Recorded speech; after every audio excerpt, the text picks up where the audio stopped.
maganin samun ƙarfin gaba, wato ƙarfin azzakari, kuzarin ɗa namiji.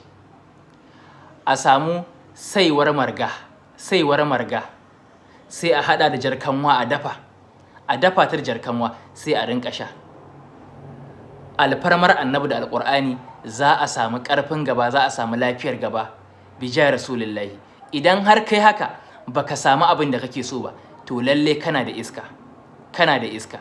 Abin da za ka yi shine ka samu kan tsauri da kuma suradu. Kan tsauri da suradu sai ka haɗa su guri ɗaya sai ka dake su. Idan ka dake suka yi laushi sai ka ringa turara jikinka da shi gaba ɗaya. Ka cire kayanka sai ka turara jikinka gaba ɗaya.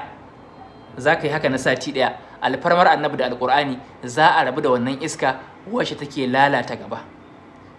Idan wannan shine farkon zuwanka wannan shafin na mai albarka, ka yi subscribe, ka yi liking, ka yi comment da sallallahu alaihi wasallam, ka yi sharing domin 'yan uwa su ƙaru, ka je ka jarraba. Allah ya bar mu da san manzon Allah.